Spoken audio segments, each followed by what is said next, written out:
right place and at the right time to make and to get informed and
morning, there I am. Good morning to all of you. You look so beautiful. The room is packed. Welcome to the 2024 National Urban League's opening plenary and State of the Urban League address. It's my joy and honor to welcome you all this morning. And on behalf of the National Urban League and the Urban League movement, thank you for being here with us this year. And we hope that you're ready to learn, to plan, and to act. Our work is definitely cut out for us. So you're in the right place and at the right time to make and to get informed and inspired to make real differences in our communities and in our nation. We have so much to cover together this week. Undeniably, we all know we have work to do right now to answer the call of the National Urban League to truly defend democracy, to demand diversity, and to defeat poverty. It's hard work, yes it is, but it's good work, and it's necessary work.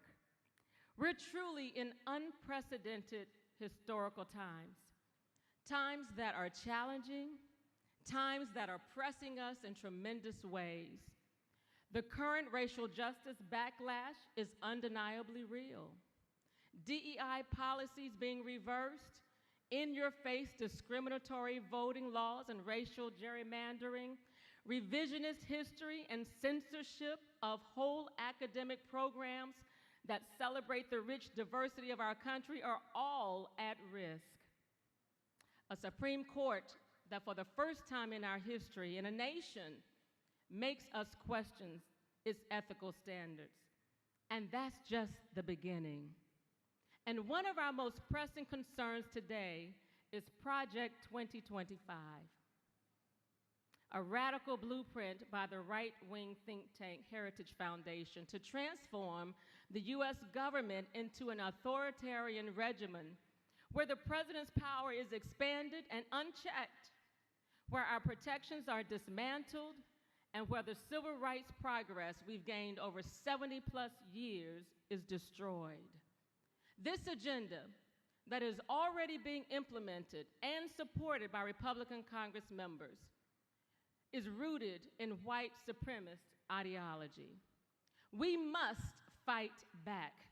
And we're calling on you right now to act now by texting, take your phones out, by texting Stop Project 2025.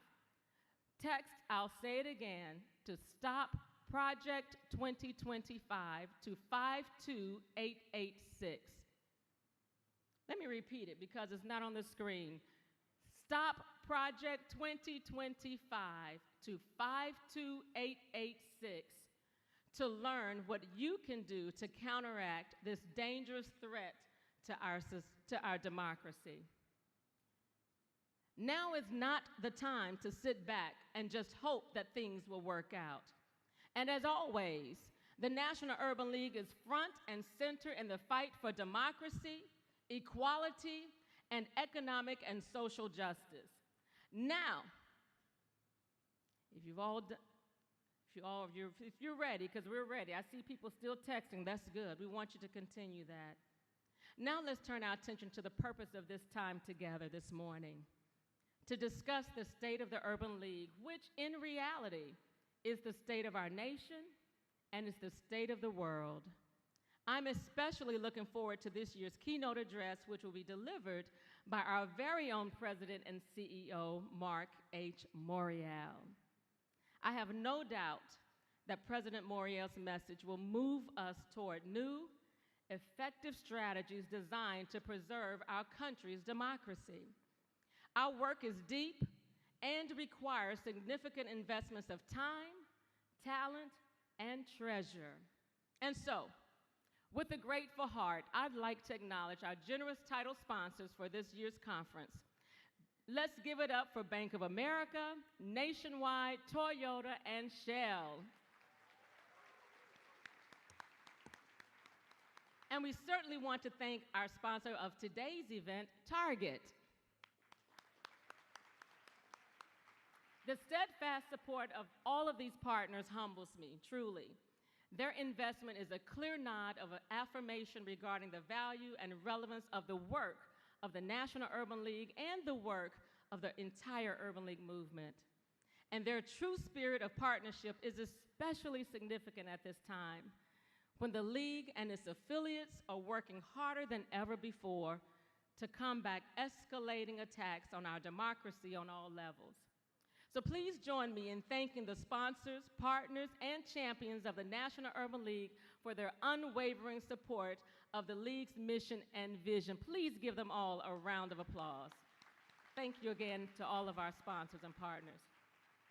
Now, please welcome to the stage a true leader and friend of the League, our chairman of the National Urban League Board of Trustees and Chief Administrative Officer at MasterCard. Please welcome Timothy Murphy.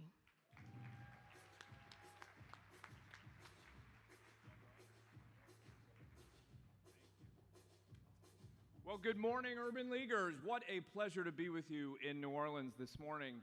And welcome to the 2024 National Urban League's Open Plenary and State of the Union League Address. It's my joy and honor to welcome you here this morning. Sorry, one moment. Just let me get to my piece. So I'm really honored to welcome you as we officially kick off this critical convening. This conference, everyone in this room, all of us together, we represent the largest and most influential civil rights and urban advocacy gathering in the nation. That is powerful. Now, we only earn these superlatives. Thank you. Let's clap for that. We only earn these superlatives because of each and every one of you. The work you do every day to lift up communities and your choice to be here together this week in community, that is also powerful. We know that we are living through an era of unprecedented challenge and change. The competition for what deserves our attention has never been greater, especially this year in a consequential election cycle. So your decision to vote your time and treasure to support the National Urban League, to focus on what we can do to keep advancing this movement together, that is powerful. So let's use these days to learn, to grow, to challenge each other, and to keep building on the incredible record of success that the National Urban League has delivered for decades. So thank you. We have so much to look forward to this morning. Musical performance, anthem, Lift Every Voice and Sing, by the Clark Atlanta University Choir. Ladies and gentlemen, please stand.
Beautiful rendition, a song of memory and of inspiration. I want to thank the Clark Atlanta University Choir, one of our premier HBCUs, for sharing their gift of music with us. So we hope you're ready for this year's annual conference. We've pulled together dynamic speakers for our plenary and breakout forum sessions each day. We trust you'll leave inspired by their fresh perspectives on major issues impacting our communities. We will also honor phenomenal women in leadership at the Woman of Power Luncheon, truly a don't miss event. And we look forward to seeing all of you in your finest at the Whitney M. Young Jr. Gala Awards Ceremony on Friday evening, an unforgettable celebration that will honor exceptional leaders in their fields. We also encourage you to enjoy the Urban League Now Experience in Lounge, which is open from 10:30 a.m. to 6:30 p.m. today. And tonight, be sure to join us for the Urban League Live Party being hosted by State Farm, Molson Coors, Volkswagen, and Avalon Bay. And what a vibrant, exciting city for our convening this year, don't you agree? Indeed. New Orleans is one of the most magical and resilient cities in the nation. It is full of flavor and an extraordinary deep history and a vibrancy that is unmatched. And New Orleans has certainly already been enormously generous in receiving us with a big heart. So if you've never had the pleasure of hosting a conference of this magnitude, I can tell you it's great work, but it's also lots of hard work. And it's why we're so grateful for the support of the local Urban League leaders who work hand in hand with the national team each step of the way. And so at this time, I'd like to invite the President and CEO of the Urban League of Louisiana, the great Judy Reese-Morse, to the podium to share a few words. Judy.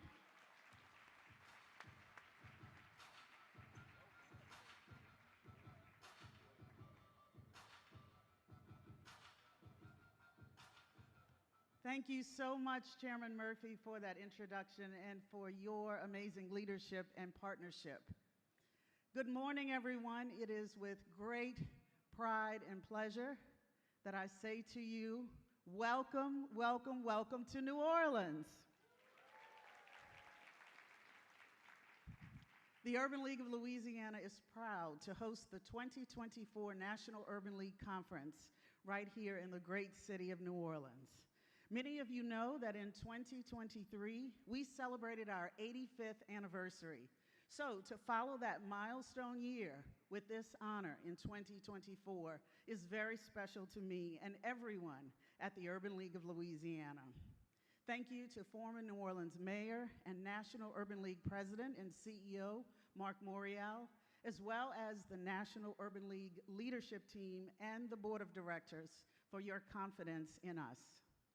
Serving as the host city for the largest civil rights organization in the country can be monumental and takes the work of many.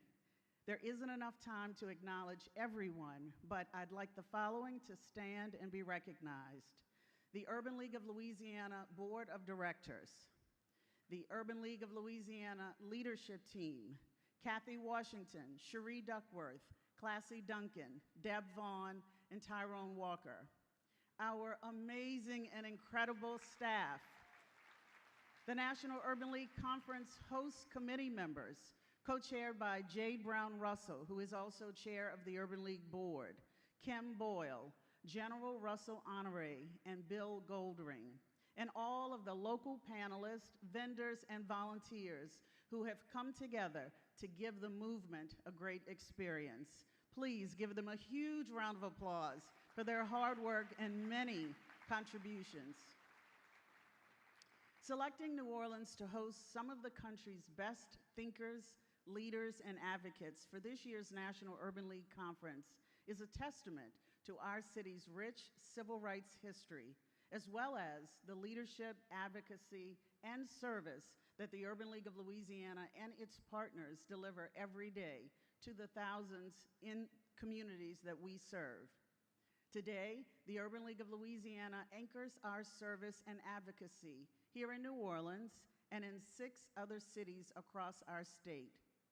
We're proud to provide incredible impact that brings our mission to life, to build a Louisiana where Black and other people of the global majority have economic self-reliance, generational wealth, civil rights, and equitable representation.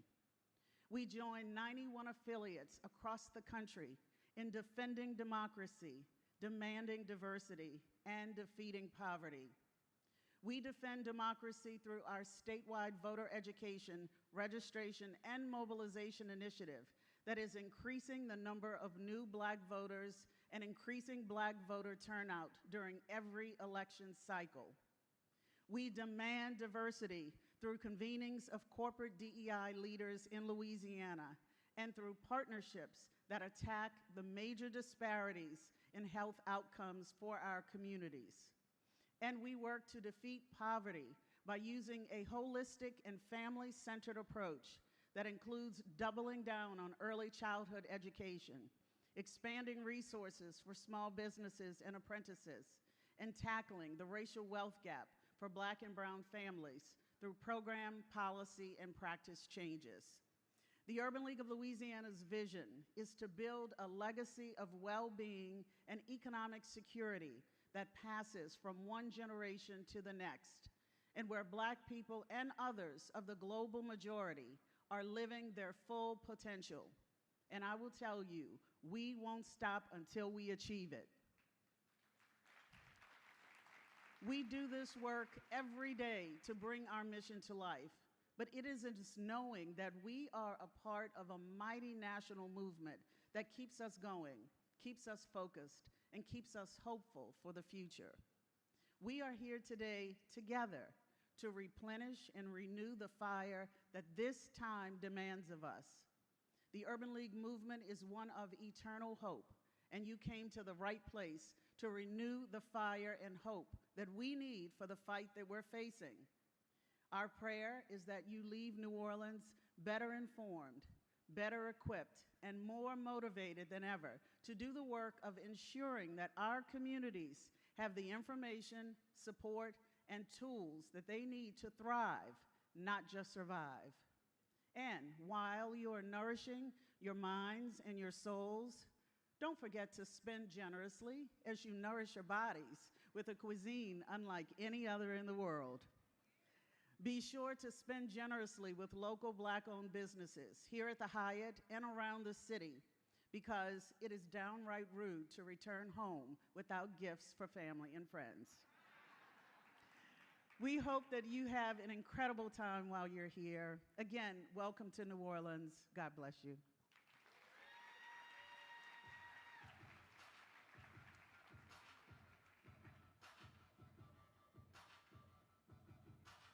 Let's give Judy Reese-Morse a warm round of applause. Folks, I work for MasterCard. I just want to echo her remarks. Spend generously. It's good for the economy, good for the nation. So now it is my pleasure to introduce our conference sponsors and the sponsors for this morning's State of the Urban League address. Now, before I introduce the sponsors, I just want to say a sponsor of the National Urban League, a company that sponsors the National Urban League, it's more than money, although money matters. It's about partnership. It's about channeling the energy of their thousands of employees to do even a little bit of the work of the mission of the National Urban League. And I think of each of the four companies you hear from this morning, you'll get a sense of that and the power of these corporate sponsorships. So, with us today are conference sponsors Maurice L. Coleman, who is the Tax Credit Syndication and Investment Executive for Bank of America, Glenn Wright, the SVP with Shell Energy and a fellow board member of the National Urban League, Monica D. Womack, who is the General Manager, D&I and Community Engagement at Toyota Motor, and sponsor of this opening plenary, Kira Fernandez, Executive Vice President and Chief Community Impact and Equity Officer at Target. Let's welcome them each, please, with a round of applause. Thank you.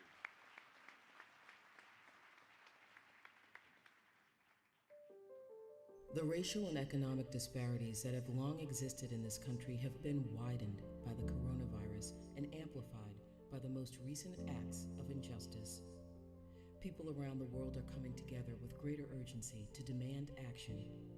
At Bank of America, we know we all have a role to play to overcome the very real consequences of systemic racism and inequity. This includes individuals, governments, nonprofits, and the private sector. Racial equality and economic opportunity are deeply connected. That's why Bank of America has committed to address critical gaps in affordable housing, access to healthcare, employment and job skills, and the resources small businesses need to succeed. We can do more, and we need to do more now to further advance racial equality and economic opportunity for all.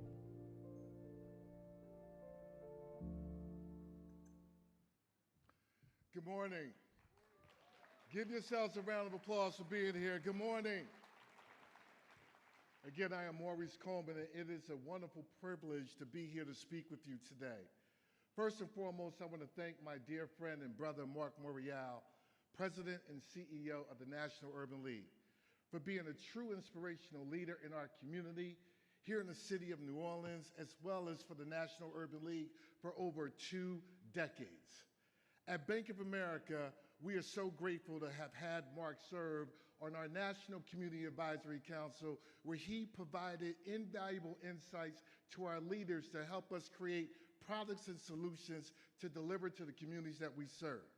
And as many of you may or may not know, over the past 2 years, Bank of America has invested $14.9 billion across the country to develop over 24,000 units of affordable housing, charter schools, as well as community facilities, and we provided the capital to finance the expansion of the National Center for Civil and Human Rights in Atlanta, Georgia. Today's conference, though, that's right, you can give a round of applause. Today's conference, though, is very special to us because we're thrilled to be in this amazing city with Marc and his family and all of you to celebrate you for your many contributions in moving this city forward over the past 50 years. We're also extremely honored to have our Chief Administrative Officer, Steve Boland, serve on the National Board of the Urban League as well. Our partnership and our investment in communities continues because it's critical that we provide financial resources to uplift communities all across the country. Ladies and gentlemen, there's an old African proverb that says, if you want to go fast, go alone. But if you want to go far, go together. Let's continue to partner to go together and uplift and empower our communities. Thank you for being here, and thank you for allowing us to be your partner.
Good morning, Urban Leaguers. Now that's the way you make an entrance in New Orleans. As most of you know, Shell has been refining in Louisiana for nearly a century, and this state is home to thousands of our employees. We are part of the fabric of this state, and New Orleans holds a very, very special place in our hearts. Judy shared some special remarks only moments ago, but I want to say that this is the only place in the entire country where you can have a jazz band at this hour of the morning and nobody bats an eye. That spirit of fun and creativity is what makes this community tick, among other reasons, like your talent, tenacity, and the best food in the land. New Orleans gives us Jazz Fest, the Second Lines, the Saints, and I must mention the fantastic Livewire graduates who are growing their entrepreneurship all over the state. I invite all of you to join them in the Shell Lounge today to learn more about their ventures and what they are doing.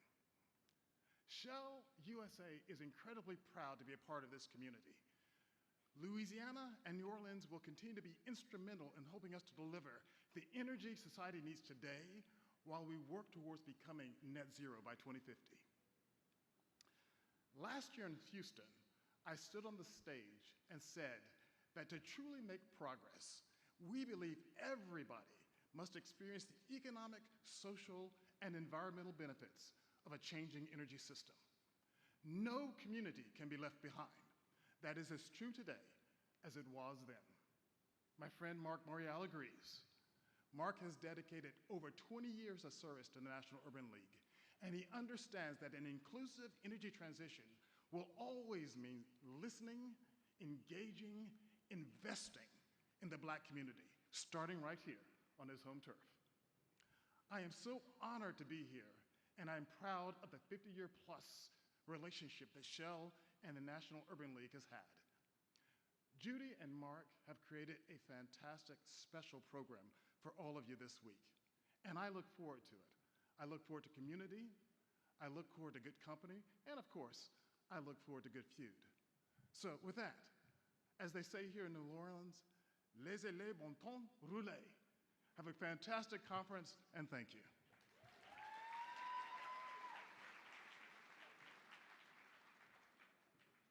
Just pretend like you like my mama's hair. It's obviously a wig. Well, give it a compliment. Hey.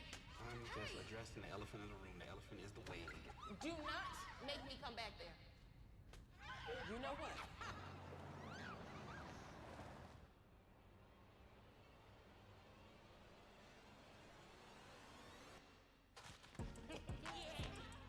grander in the first ever Grand Highlander. Toyota, let's go places.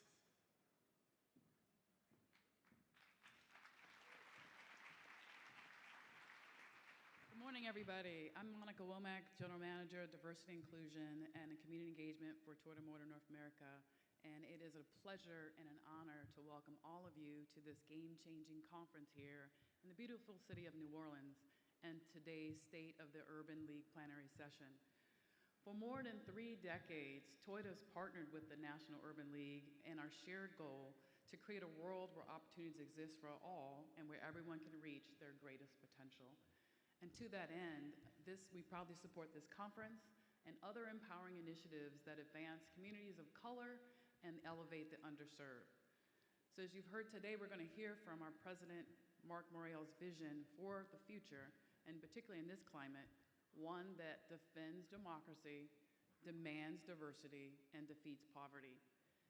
Now, as you think about Toyota as a mobility company, we are strongly dedicated to limitless possibilities for all. And our vision parallels the essential benchmarks from the Urban League.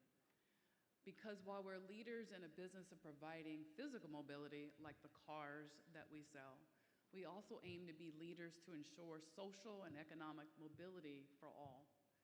So I want to thank all of you for being here, and I hope you will enjoy a wonderful and impactful week as together we turn our collective desires and dreams for a more inclusive world into more of a reality. Thank you.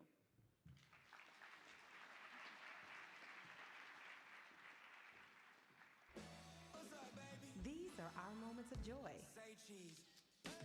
our everyday, our traditions,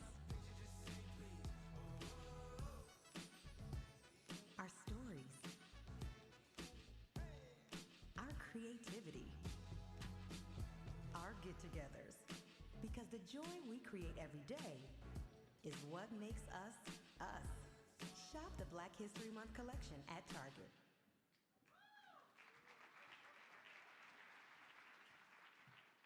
Target, Target, whichever one you prefer. Thank you all and good morning. It's such a blessing and a gift to be here. This is my grandmother's homeland, so I feel like I'm at home. So it's just beautiful to be in this space. I want to first thank Marc Morial, Tim Murphy, Judy Reese-Morse, and the Urban League Board, and all the affiliates for bringing the Urban League mission to life. And I did share that my team and I fulfilled all of the desires of food and libations yesterday, and we'll continue to do that before we depart back to Minneapolis as well. So thank you for that reminder that we need to be well-fed and well-hydrated. It is a mission I believe in deeply, that mission being the National Urban Leagues. As a leader at one of the largest employers in our country, 450-ish thousand team members strong, and as a proud daughter of educators and engaged citizens, and I'm also a parent, this fight for democracy is at the core of what we stand for as a country. And I couldn't be more proud to be here representing Team Target and our incredible team members across this country and across this globe. At Target, playing a role in helping our communities is deeply embedded in our DNA. We've had a community legacy of giving for over 120 years, as originally the Dayton-Hudson Corporation and now Target the last 60 years. We continue to build on that rich history of care and giving through our industry-leading volunteerism. I just want to pause at Target more than 1 million hours of team member volunteerism dedicated to community. That is industry-leading. And our commitment to community engagement and diversity, equity, and inclusion through a diversity, equity, and inclusion strategy that's 20 years strong. And I just want to pause and say those 3 letters, DEI, while they stand for diversity, equity, and inclusion, they also stand for disciplined and extremely intelligent.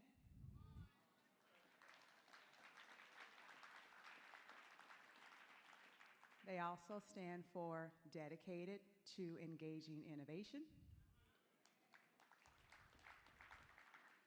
They also stand for dedicated to evangelizing impact. And I can do that all day long. I am a child of educators. So when you hear those letters, diversity, equity, and inclusion is just one part of what we do. But what it really stands for is creating opportunity where everyone can thrive. And that's the outcome of this work that we're dedicated to in partnership with the National Urban League, ensuring that everyone has an opportunity to thrive. And certainly as you interact with Target in any capacity, you feel like you belong, you feel like you're welcome, you engage in our business, and you strengthen and drive our culture. But we also understand that we cannot do that alone. This is not the work of one leader, one team, or one organization. It takes the power of a collective, like that village, that African proverb, to bring this all together. And so moments like this where we gather, we can truly feel like we belong. To believe in diversity, to expect representation, not settle for it, expect it. To call for the center of humanity that guides all of us and to truly inspire impact. The National Urban League exemplifies this collective. So on behalf of the entire Target team, once again, thank you for your commitment to sustain progress towards a better future. And thank you for being part of our journey. Everyone have a fabulous morning. Thank you.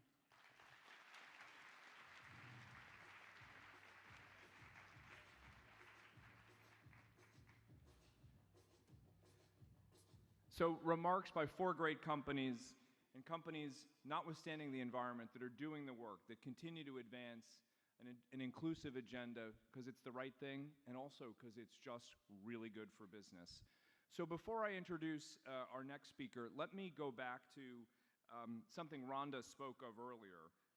She shared the Urban League's concern and call to action to each one of us about Project 2025. And she called on us to act now by texting Stop Project 2025 to 52886. I just want to remind you again, it's text to 52886, and what you're going to text is Stop Project 2025, all one word. It's all one word, Stop Project 2025. Okay, with that, let me then thank again all of our sponsors for their support for the National Urban League and their tremendous generosity in allowing the League to continue to do its great work. And let me just ask for a round of applause again for our great sponsors. We know that the National Urban League wouldn't be the force it is today without strong, dedicated leadership over the years. And how fortunate we are that Marc H. Morial has been at the League's helm for now over 20 years. Marc has served the League and communities throughout our nation with courage, with grace, and with an unwavering devotion that is simply unmatched. And at this pivotal time in our nation's history, when so much is at stake, Marc is the leader the Urban League needs. Let's welcome Marc H. Morial to the podium. Marc.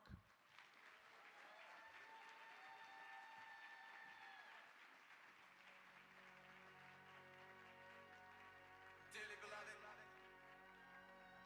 we are gathered here today to get through this thing called life.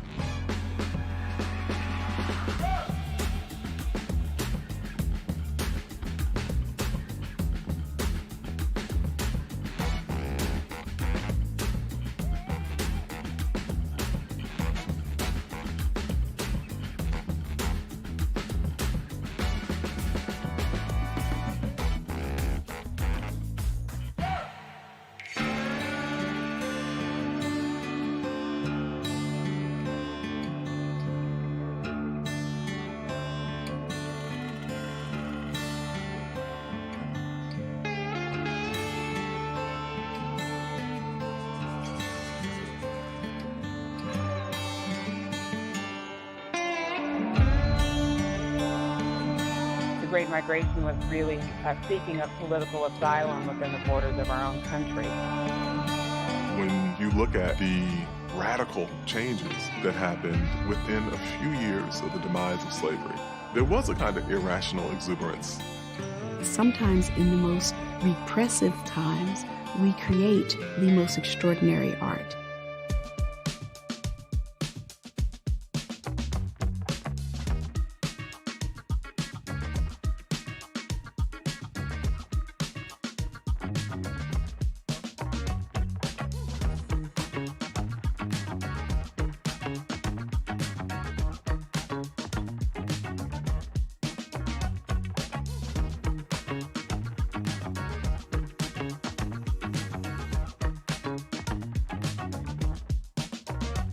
One woman said, "I have had enough," and 50,000 voices answered, "Amen, sister, enough for us too."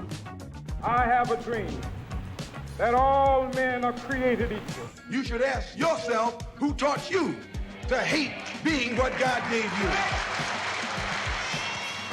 And I've seen the promised land. I may not get there with you, but I want you to know tonight that we as a people will get to the promised land. If you're going to allow somebody to be free to organize genocide, to organize murder and racism, then that doesn't make any sense at all. I don't want to be given anything by you. I just want you to leave me alone so I can do it myself.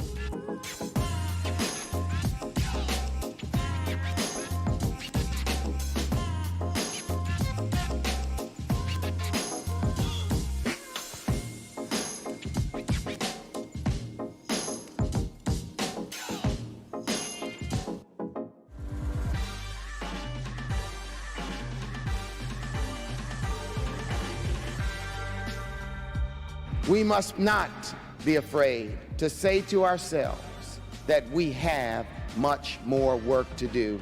That noble idea passed on from generation to generation, the God-given promise that all are equal, all are free, and all deserve a chance to pursue their full measure of happiness. I say today that this National Urban League movement, with our wonderful mosaic of people, must lead a new movement in America, and that is an empowerment movement.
Lie.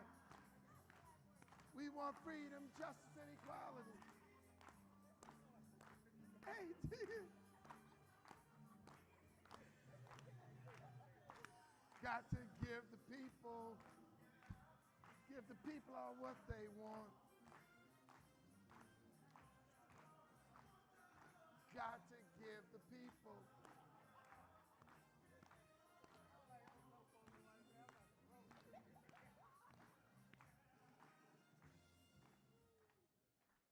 Hey. Let me first of all say good morning, Urban Leaguers. And I do know what it means to miss Miss New Orleans. So good morning, New Orleans, as well. I am absolutely excited and elated to be back in our beloved New Orleans and to welcome each and every one of you to this 2024 National Urban League Conference. It's gonna be the best ever. I'm grateful that my friends and family are here. And ladies and gentlemen, brothers and sisters, we do come together in this historic city at a time of chaos, a time of conflict, and a time of contention. We also come together at a time of uncertainty and anxiety. Anxiety. And we come together at a time when it feels that fear and fallacy grip many in this mighty nation. But I want to say today, as urban leaguers, as friends, as allies, as advocates for justice, we come together also in hope and in faith, in dedication and with determination that our work, our fight for freedom, justice, and equality will not be thwarted, not be diminished, not be undermined by anyone, anywhere, anytime. Thank yous are in order. Judy Reese Morse, the talented president of the Urban League of Louisiana, her board, the indefatigable staff, the guild, the young professionals, and all who make up the Urban League of Louisiana. Let's give them another thank you for their work. And Judy, where are you? Judy, please stand and take one more bow. Judy Reese Morse. Thank you so much, Judy. The people I work with every single day at our offices in New York, the National Urban League staff are absolutely selfless. 365 days a year, they work on projects, events, and programs. They put in long hours. They put in weekends and nights. And I owe them indeed a special, special thanks because they don't get the recognition they deserve. They don't get the recognition they have earned. So I want you to give the National Urban League staff team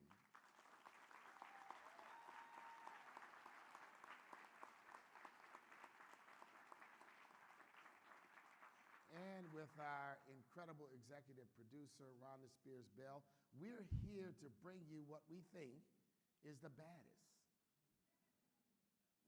the best, and the most bodacious civil rights gathering of the summer, bar none. And this year will be no different.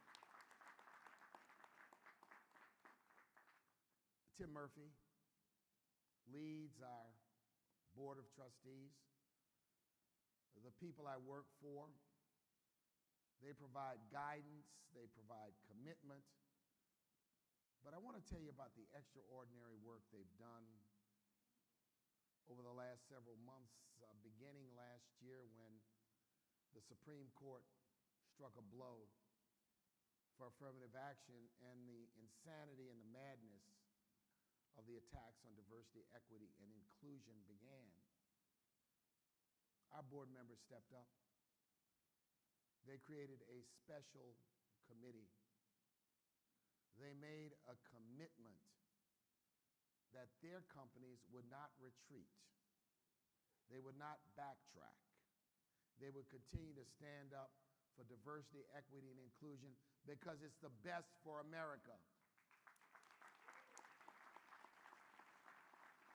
You know, when you hear someone say that someone is a DE&I hire, I want you to say yes. They are determined, energetic, and intelligent. We're not going to walk back from the term. We're going to embrace the term for what it means. Say determined. Say energetic. Say intelligent. The volunteers, the affiliate CEOs, our staff from all across the country, many are here. They're the heart, they're the soul, they're the fiber, they're the nervous system of the National Urban League and the Urban League movement. Our affiliate CEOs, stand up now. Stand up now so we can give you the recognition you justly earned and deserve. And they are standing on incredible shoulders of men and women I have had the chance to work with. The Maudine Coopers, the John Macks, the late Clarence Barney, to name a few. So many others that have gone home, but set a path and a course, gave us role models on how to lead at the community-based level without whining, without failure, with power and with strength and with dignity and dignity. So affiliate leaders, thank you for being partners and for carrying out our work. Now, I've been joined on this stage by talented and promising young people. Some are here for the Youth Leadership Summit taking place at Xavier. Some are here as college students in the Business Executive Exchange Program. And some are members of our young professionals. They represent the next generation of the Urban League. We're proud of the work of our grandfathers and grandmothers, but this ain't your grandmama's Urban League. And it's not your granddaddy's Urban League. We're standing on it and respecting it, but a historic organization can't always be looking back and saying to people, you know, we once, we used to, we did. We got to look back and gain wisdom, strength, and inspiration from the past, but keep our eyes focused on tomorrow. So we are going to stand with these young people. We are the wind beneath their wings. These next generation leaders are why we work hard every day. Let's salute them. Let's salute them. Stand up. Let's salute them.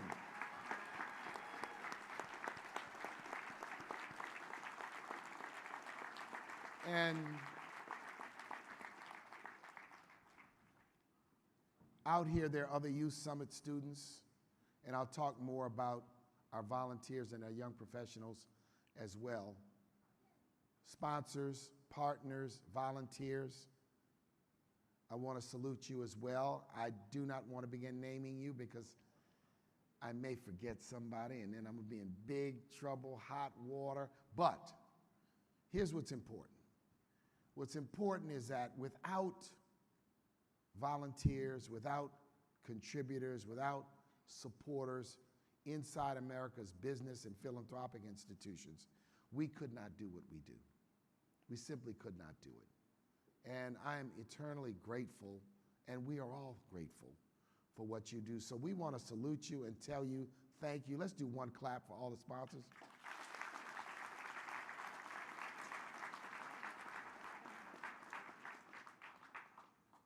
I'm going through a lot of thank yous because gratitude is important. I am so excited that my wife is here.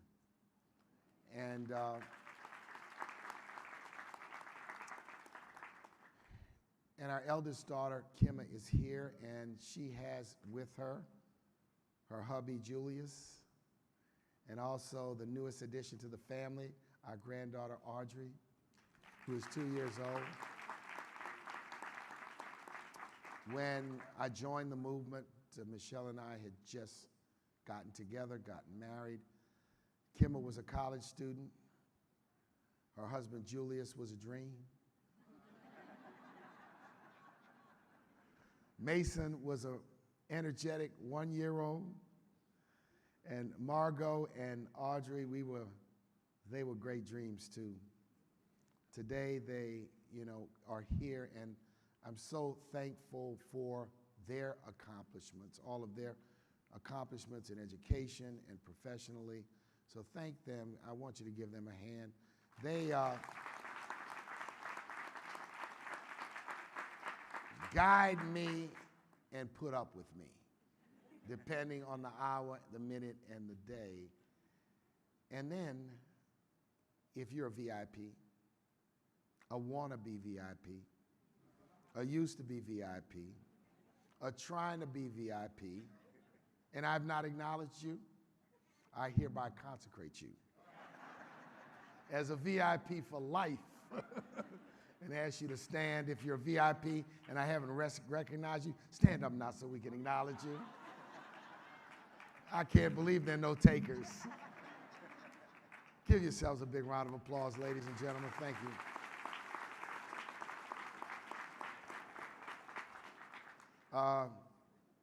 This is a place of my birth. This is a place of our heritage. And this is a place that gave momentum to my public service career. But it's also a place of tremendous civil rights history that does not get appropriate recognition. The Southern Christian Leadership Conference was founded here, 1957, at the New Zion Baptist Church, which was about 5 blocks away from where we were CEOs at the Dewdrop Inn the other night. I spent many a day in that church as a little boy when it was pastored by Reverend A.L. Davis, who was an influential leader in this community, a civil rights leader and a political leader. And that, his church is when, in 1957, Martin Luther King visited. And at that time, they wanted to take what had basically been an organization of ministers in Alabama and make it a region-wide coalition, and SCLC was founded right there in this city in 1957. The Plessy versus Ferguson case started here when Homer Plessy sat in an all-whites rail car in the early 1890s. The New Orleans four girls, in 1960, 2 of them will be with us tomorrow evening, made national and international news when they were mocked and jeered as they integrated the public schools in New Orleans. Norman Rockwell memorialized the event in his iconic painting, The Problem We All Live With. And this is also a place where a feeble and insensitive response by government at every level to the disaster of Hurricane Katrina laid bare the pain and suffering of tens of thousands of not only black people, but people from all backgrounds nearly 20 years ago. This is also a place of pioneering political progress. New Orleans became the second southern city to elect an African-American mayor when my late father won an upset election in 1977.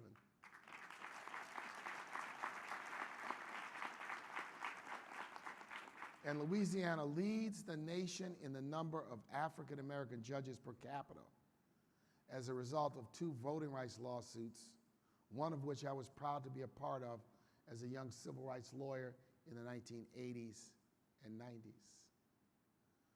My mother, who will join the conference later, along with my late father,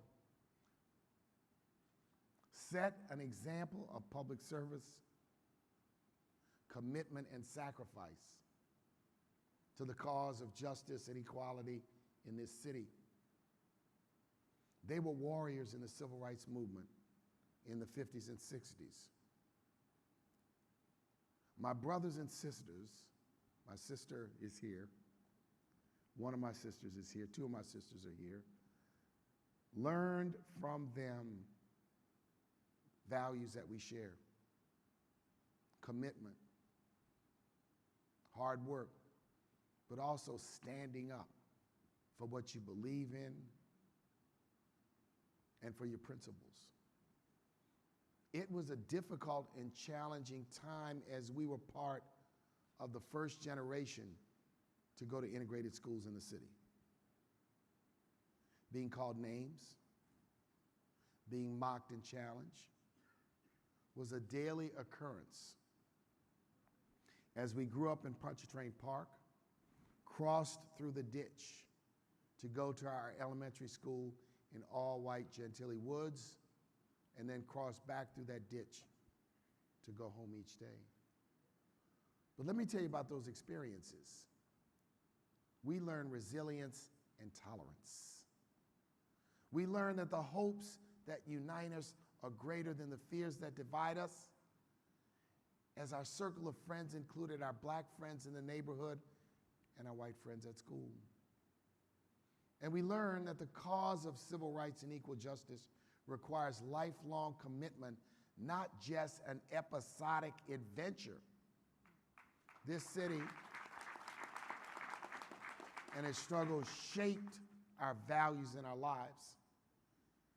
And so I'm proud that the people of this city, to whom I owe so much and afforded me the opportunity to serve as their mayor beginning almost 30 years ago, it was in those years that we took a city struggling and crumbling, lying in the prone position, and led an important renaissance which opened a new chapter in this city's success.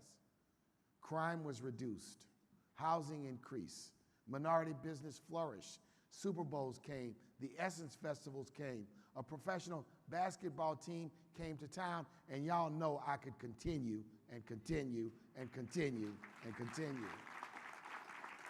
There's several people here who worked alongside of me in our administration, inside and outside. And I wanted you here to thank you. Those were challenging times like these times. But hard work and commitment and passion for change drove them.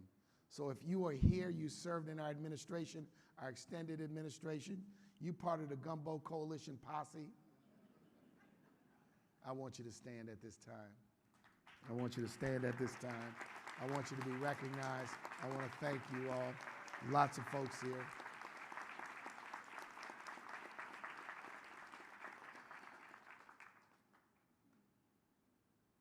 And I want to thank you because your support of me and the support you lent to my father during his pioneer years as leader of this city means so much to all of us. All right, can we talk? I just want to talk a little bit. We're gathering here on the milestone anniversaries of two historic events. The 54 Brown versus the Board of Education decision is 70 years old. The Civil Rights Act, which changed the arc of the moral universe in America and bent it toward justice, is 60 years old. The hope and the promise of these landmark events, one a judicial decision, the other an act of Congress, have shaped this nation's existence over the last 50 to 60 years. But here we are in 2024, at a time when, yes, there are those that are plotting, those that are conspiring, those are working morning, noon, and night to dismantle that progress. But we're here, and I want you to join me in sending a message today as loudly and clearly as we can to each and everyone in earshot, internet shot, and those beyond. Not on our watch. Not on our watch. Not on our watch will we stand aside. Not on our watch will we fail to fight. Not on our watch will we be spectators. Now, here in Louisiana, there's a right-wing extremist governor who seems determined to compete with Abbott in Texas and DeSantis in Florida in a race to the bottom when it comes to civil and human rights. I cannot stand here on this stage in this city and simply engage in platitudinous comments about what is happening in my beloved Louisiana and my beloved hometown. In 6 months, here's what he's done. He repealed successful criminal justice reform that Judy and many others in this room worked for years to put in place that saved this state more than $150 million, gone in one legislative session. He signed a barbaric law, get this, allowing the surgical castration of certain sex offenders. Put it in a law book. He deprived law enforcement of a vital tool by wiping out concealed carry permits, making it easier for violent and unstable people to carry guns. He's forcing a religious agenda into the classrooms, which now are required to display the 10 Commandments. Put the 10 Commandments up in your house. Put the Constitution up in our classrooms.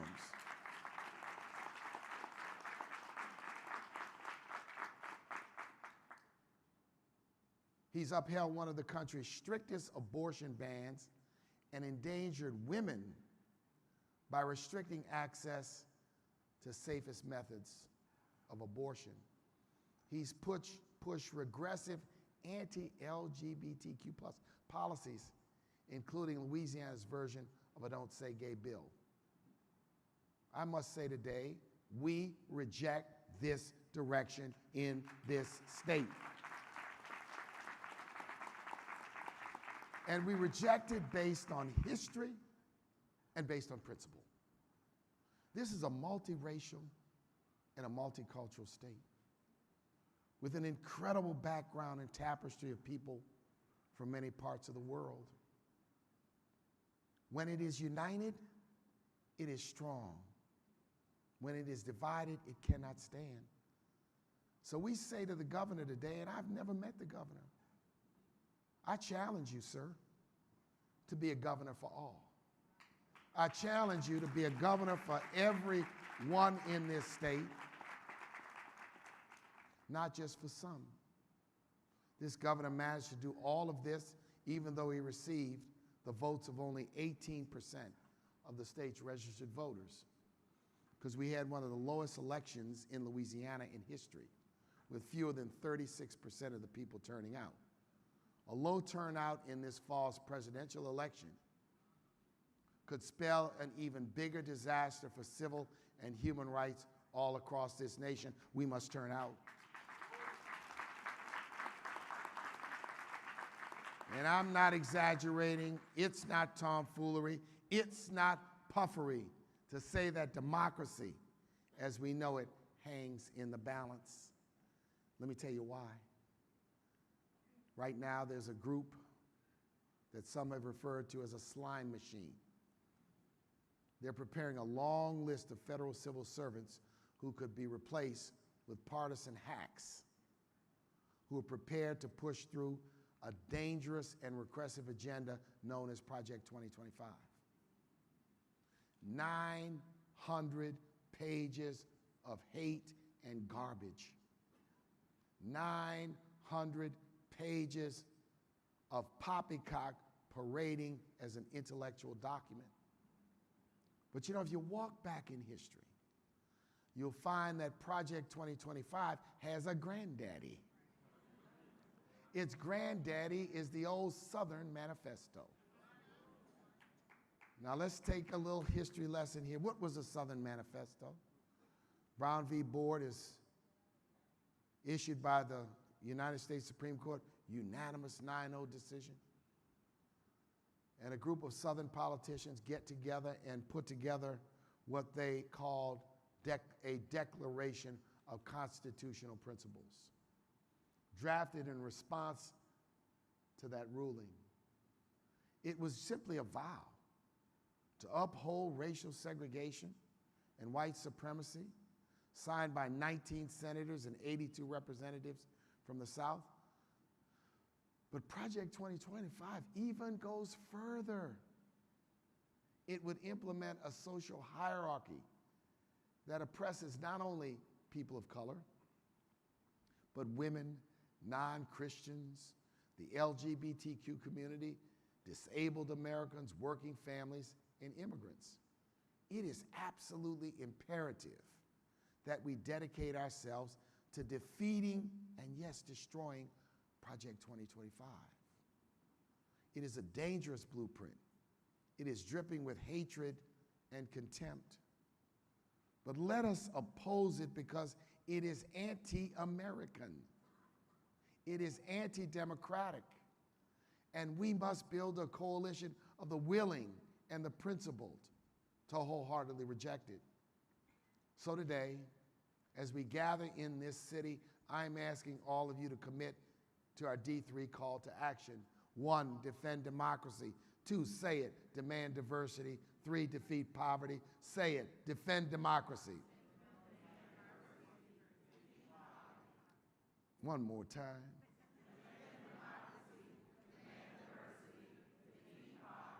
This is what we will carry into this fall's election and beyond.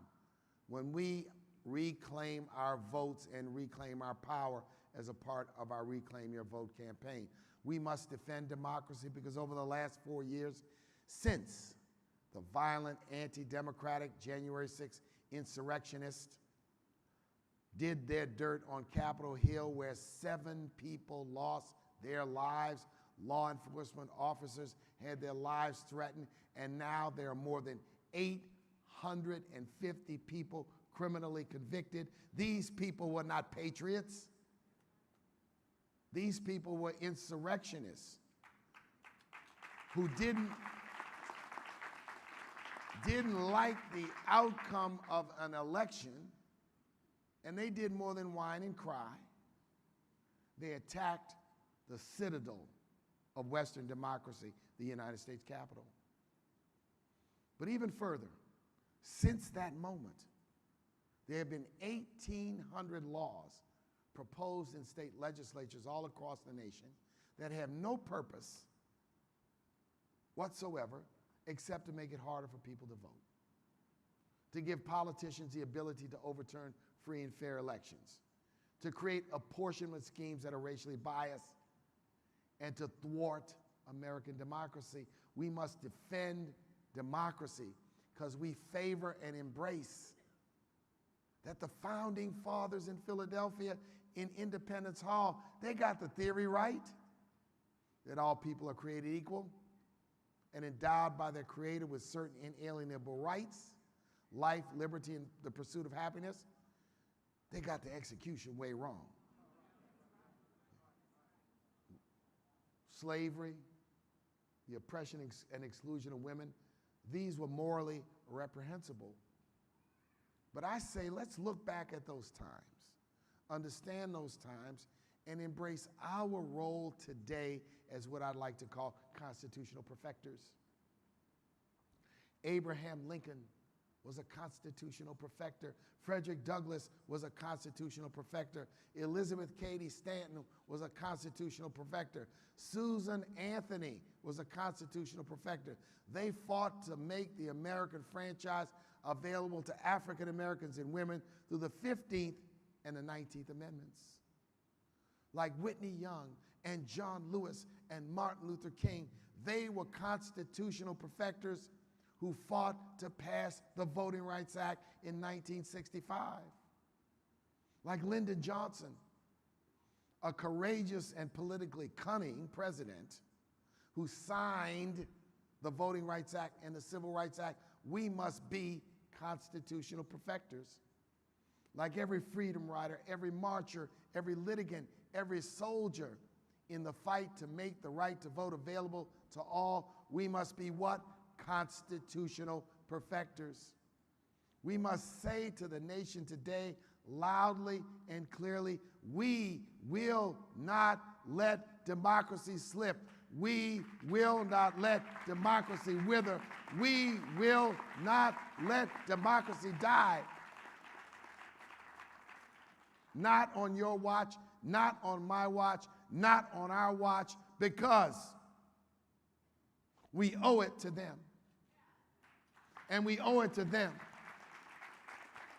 And we owe it to every young person to stand up in a time of challenge and not just enjoy the comforts and convenience of our lives that have been provided to us because somebody else busted down a wall, broke a ceiling, shattered a glass, or opened a door.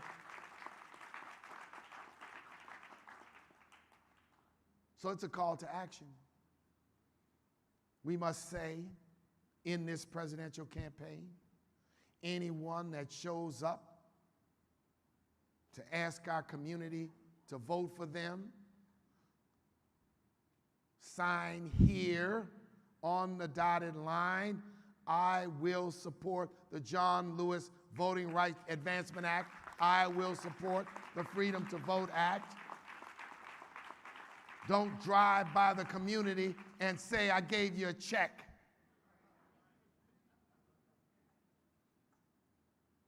We have to fight for this John Lewis Act and this Freedom to Vote Act, and we have to fight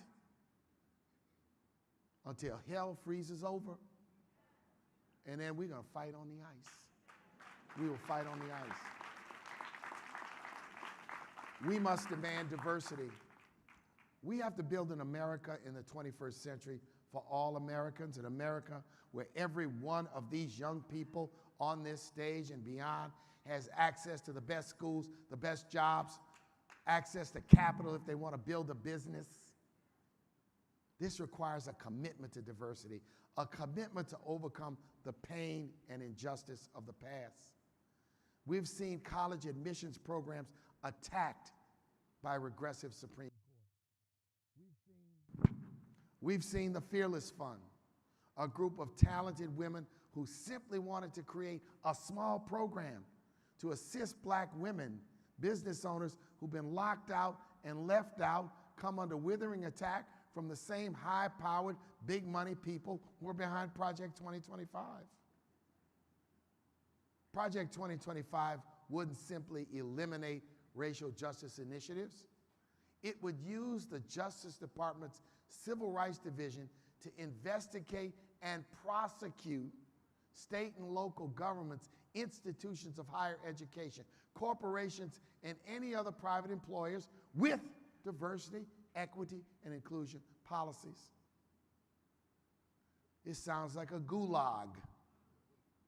It sounds like some ancient medieval approach. Now today, I want you to know I'm very disappointed in companies like John Deere and Tractor Supply. They were so fearful and intimidated by a loud, vicious online campaign that they have abandoned their DE&I initiatives. Get a spine, man. Just get a spine. But I think what we say is their retreat is also a retreat from their fiduciary duty. And their duty to their customers, who represent every community in America, their shareholders by extension, pension funds and others, who represent every community in America. And what we have to do is begin today to say to John Deere and Tractor Supply, restore your DE&I policies. and stand up for America. But while calling them out, I also want to celebrate those business leaders who've defied the pressure and remain committed to diversity, equity, and inclusion. Many are represented at this conference, and we know the pressure from the inside and sometimes from the outside. The message we're sending to them is we're going to stand with you. Not only will we stand with you, we'll stand up for you in the court of public opinion. This is a linchpin issue for America because all DE&I is taking the 1964 Civil Rights Act and making it real. Don't get caught in sophisticated nomenclature. People want to discuss constitutional complexities. This is fundamental and basic. Everyone has a right to the American dream, and all institutions in America have to pave the way. So business leaders like Tim Murphy and others who are in here, I want to salute them because they understand that equal access to the American dream is one of the foundations of profitability and business success. Third, we must defeat poverty. At the heart of the Urban League mission from the very beginning is to assist people in climbing up the economic ladder, to find education, jobs, to become homeowners, business owners, to enter the economic mainstream. We do it through programs, we do it through policies, we do it through advocacy, we do it through action. We must defeat poverty. For too many, America is just not affordable. This means we must stand for a national living wage indexed to inflation. This means we must restore the child tax credit and expand the earned income tax credit. This means we must work towards affordable health care for every American. ACA was a start, but we have to go further. This means we must find a solution to housing. I say let's create a housing trust fund to finance the building of hundreds of thousands of quality, affordable homes for rental and home ownership. I think we can find a way to do it that would not require tax increases or even an act of Congress. Stay tuned. It is tragic that in America today the rent is too damn high. Is it too damn high? And mortgages are out of reach for many. We see unhoused people on the streets of Los Angeles, New Orleans, Chicago, Philadelphia, big cities and small towns. We see hardworking young professionals living 8 to an apartment because the rent is beyond their reach. We see young couples, we see single moms, we see senior citizens unable to keep a decent roof over their head because of the cost of housing in America today. The housing crisis is driving up the poverty rate, and it begs for a solution. So we say create an approach. Create a housing trust fund. And I say today, let's make the Section 8 voucher program more widely available. Let's create down payment assistance programs. Let's expand housing counseling and home buyer education. Let's do something. And I say to Chairman Powell, head of the Federal Reserve, lower that interest rate. Lower that interest rate and do it now. America's founded on economic opportunity. The idea that one can go in a single generation from modest means to success and economic security, but this has not been the case for many millennials and people of color. For African Americans, the income gap and racial wealth gap remain some of the most important unfinished work of the civil rights movement. We must rededicate ourselves to defeating old and new forms of poverty. That person who's impoverished is not poor. They're not poor in spirit. They're not poor in determination. They're not poor in ambition. They're not poor in desire. It's just that for too many, America has become unaffordable. We must defeat poverty. I'm asked, as you are, help me understand what it is the Urban League really does. How many times, affiliate leaders, do you hear that? So give me a minute right now, and I'm not going to tell you, I'm going to show you. I'm going to show you by showcasing some of the great work Judy and the Urban League of Louisiana does. The Urban League of Louisiana became the first Southern affiliate in 1968 to host an Urban League conference. It hosted it in 83, 96, 2012, and now in 2024. I've had the pleasure of working with the leaders of this affiliate, going back to the legendary Clarence Barney, who sat me in his kitchen when I was interviewing for this job over multiple bowls of gumbo and gave me the ins, the outs, the formula, and the talking points. If you know Clarence, he'd ask the question and answer it too. But I love this man and his incredible legacy. To Edith Jones, Nolan Rollins, Eric McConaughey, and Costa Judy Reese Morse, this affiliate continues to climb. Let me talk to you about three people. First, Brittany Wilson. Where's Brittany? Stand up, Brittany Wilson. Brittany Wilson. Brittany is the mom of 3 junior scholars who finished from the Louisiana Urban League's Clarence Barney Head Start Center. Her youngest, Jamal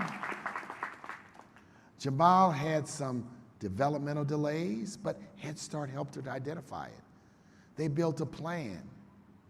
Now Jamal is about to enter 1st grade. Give it up for Jamal.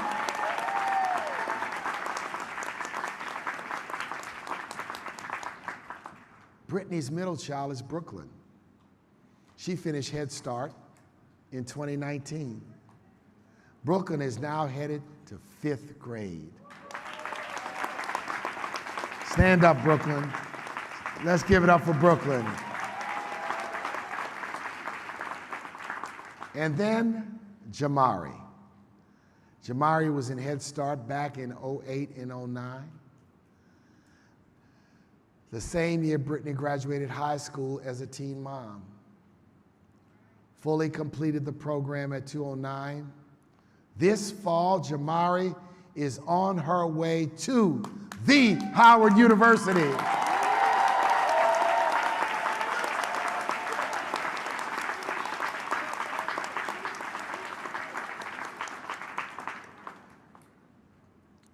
Katrina Payton is the mother of Taja Poche, who's in her junior year at L.B. Landry High School. She turned to the Louisiana Urban League's Project Ready program to help prepare for college. She's now an incoming freshman at the Prairie View A&M University, studying biology and pre-med, and is on her way to becoming a pediatric surgeon. They couldn't be with us this morning, but we're still going to give them a loud Urban League shout.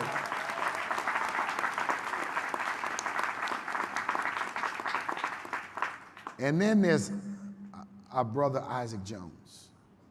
Where's Isaac? Stand up, Isaac. Isaac is a returning citizen. He was determined to overcome his past. He completed the Urban League's 4-week career and workforce fundamentals training, where he honed vital skills such as critical thinking, teamwork, and problem solving. Most importantly, he says, I rebuilt my self-confidence. Now, he has a stable, sustaining job with U.S. Express Trucking Company. Give it up for Isaac.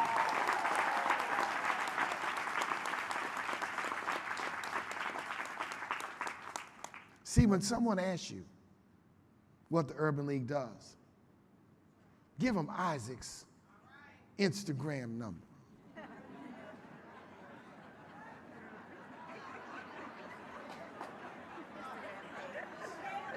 Isaac, maybe I ought to pull that back. But tell them about Brittany, Jamal, Brooklyn, and Jamari. Tell them about Katrina and Taja, and tell them about Isaac. And I know every affiliate leader in this room has similar examples of people who are touched. Those stories are not going to make the headlines on the 5 o'clock news, the 6 o'clock news, the 9 o'clock news, the 10 o'clock news, the 11 o'clock news. But if tragedy hit them, it'd be a lead story. What's my point? We must lift up the positive stories, the positive examples, the people in our community that through the Urban League, and we're not the only ones, through others, are striving and struggling to succeed. That's the point here. Now let's take a moment to look to the future. First, we have a great challenge ahead of us this fall. We have an election whose consequences cannot be underestimated. We have an election that, yes, now has been shaped by the fact that now there's a historic possibility of the first woman and the first black woman to be president of the United States.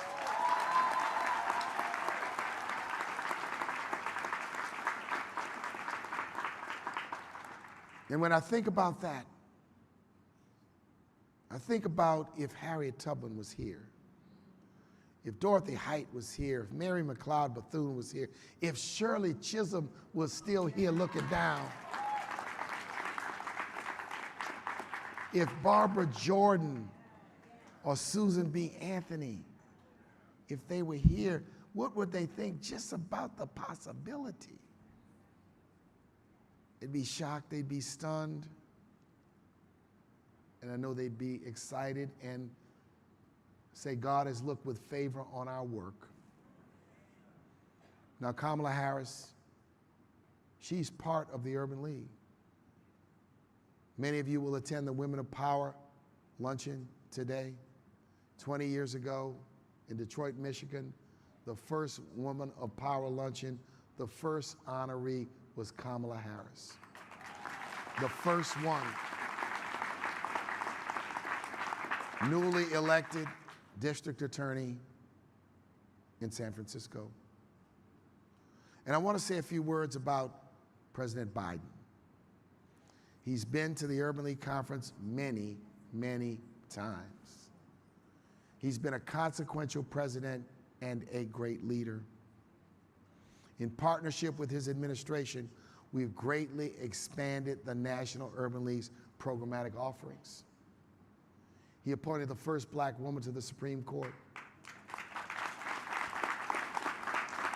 He chose the first black woman to be vice president. He made historic appointments to the Federal Reserve Board that many of us had been working and fighting for years. He put 2 African Americans on the Federal Reserve Board at the same time.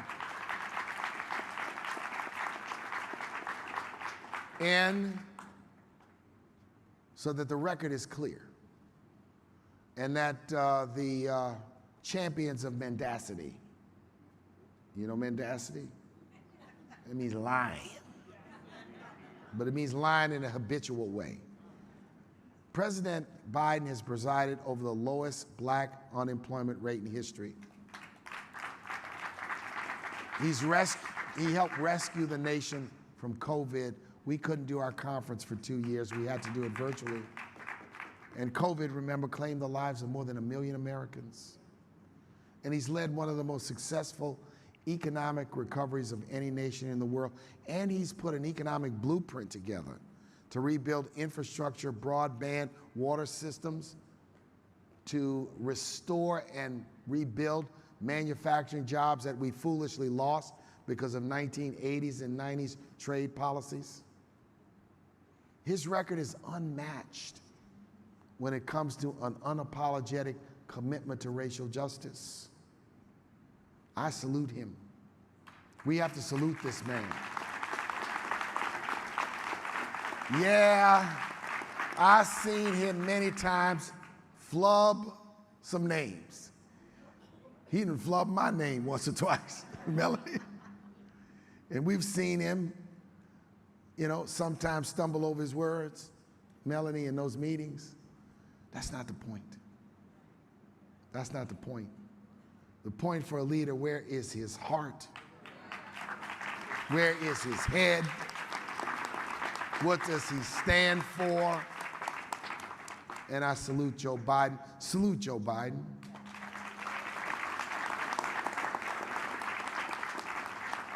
What do we say to our constituents this fall? In my personal capacity, I have something to say, but that's not here. But as urban leaguers, we say to our constituents, get the facts. Learn the record. Educate yourselves. But at the end, please vote. And let us confront the absolute absurdity of the notion that one can exercise power by not voting. Now, I understand the notion and the emotion of not liking choices and being upset with the political system, but I reject the idea that not voting is a path to equality, justice, freedom, or the protection of democracy. We've got to educate people. When people say they're not voting, don't get mad. Engage in that discussion, because it is voting that is the power that we have. And I warn each and every one of us in here that we're going to be targeted by a slew of advertising. Some of it coming from countries overseas. Internet ads, IG posts, X posts, Facebook posts that are discouraging and seeking to confuse young voters with a specific focus on young black voters, with a hyper-specific focus on young black male voters. And those messages are going to be messages to bamboozle, trick and deceive people into not voting. That's coming. You may not see it on ABC, NBC, CBS, CNN, MSNBC, or any of the others. But this is what happened in 2016, and a repeat performance is being planned by many of these countries. Let the buyers beware. Let us beware and push back as we relaunch our Reclaim Your Vote campaign this fall. We're going to knock on doors. We're going to text. We'll call. We'll do everything conceivable and in our power to educate, register, and mobilize people. Second, as we look to the future, our young professionals, now 25 years old. Our young professionals have given this Urban League movement new life and new energy. YP, stand up, take a bow. 25 years of making a huge difference.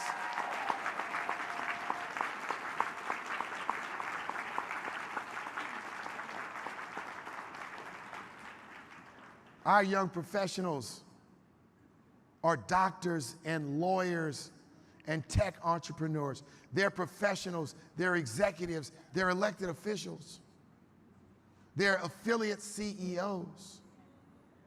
And they have had a tremendous impact in furthering the mission of the Urban League.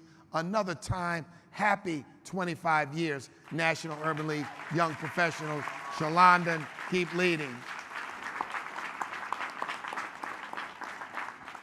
Our Guilders as well.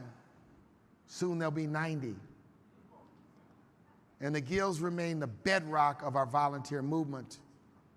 Today, we recognize their service. Guilders, if you're in this house, I want you to stand right now so we can show our love and our respect for the work that you do.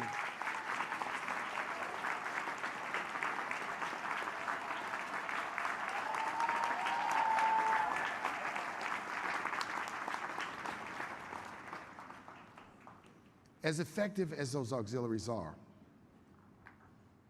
we've got to do something additive.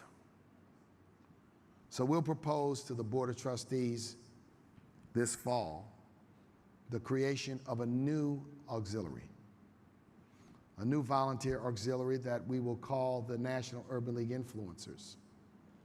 This auxiliary will primarily be a place where those who've been active as young professionals can continue to remain active in the Urban League movement. And I want to thank a task force of volunteers, as well as William Barnes and the affiliate leaders, as well as Herman and the staff and Sabrina and others. There's been a lot of work, discussions, back and forth to get us to a point of consensus to be able to move forward. So this will be one urban league with 3 segments: the young professionals, the influencers, and the guild, because we want to be a multi-generational powerhouse. We want to be a place where hundreds of thousands of people can support our mission at the state and local level. Third, Harlem, here we come. Here we come. In 2025, the National Urban League will take a giant step forward as we move into our new headquarters on 125th Street in Harlem, USA. The Urban League Empowerment Center includes affordable housing, high-quality retail, a new Urban League Civil Rights Museum in Harlem, and we'll have other nonprofits there like Virginia Union University, the United Negro College Fund's New York office. Is a 17-story building, and it's a beacon, Chair Murphy, thank you, to the next century of the National Urban League and the Urban League movement. This will be the home of the Urban League movement. And let the record show that we've been able to do this with African American real estate developers, lawyers, real estate agents, working alongside other partners with the support of the city and the state of New York and the federal government. We're about to pull off what many said 10 years ago could not be done. So we're proud to say to the naysayers and those who had low expectations of our work, never doubt us. Never doubt us. Say never doubt us. I want to thank the many who've contributed, the staff members who've worked alongside us to build and make this project. Now, I'm humbled when I travel this nation and I meet young and old alike who share with me the way in which the Urban League has changed their lives. It's a young person I bump into at the airport who tells me about their scholarship. It's a middle-aged professional who tells me about their first job experience. It's the family who says, because of the work of the Urban League in many communities, down payment assistance like yours, George, in Washington, D.C., they got their own home. It's the returning citizen like Isaac who talks about how the Urban League cleared their record so they can be employed.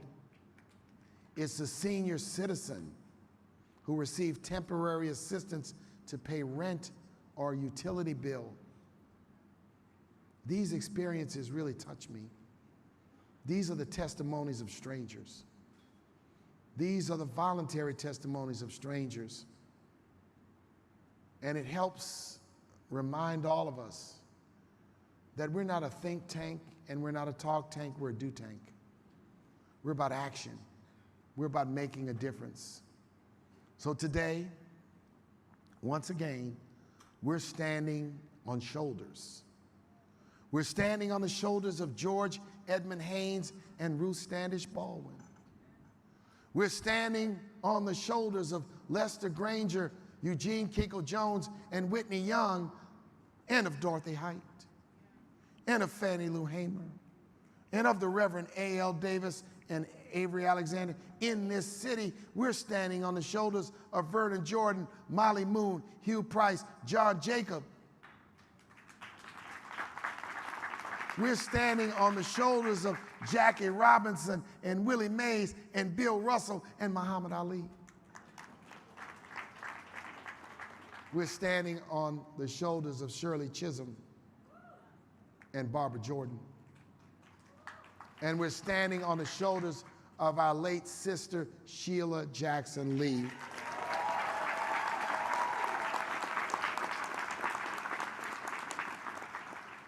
I'm proud of what we've been able to achieve. We've become bigger, stronger, and more influential because we have had to be. The times we live in demand much of us. So out of the night that covers me, and out of the night that covers us, black as a pit from pole to pole, I thank whatever gods may be for my unconquerable soul. In the fell clutch of circumstance, we have not winced nor cried aloud. Under the bludgeonings of chance, my head, your head, our head is bloody but unbowed.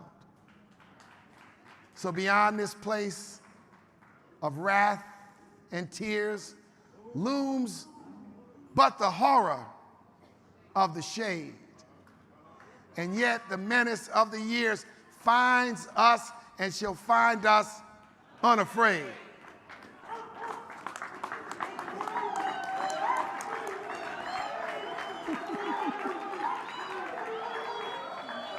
It matters. It matters not how straight the gate, nor charged with punishment the scroll. We are the masters of our fate. We are the captains of our soul.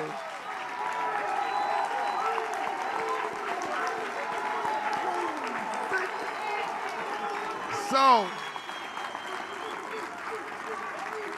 by the power vested in me by the Board of Trustees of the National Urban League, I declare this National Urban League Conference open for business.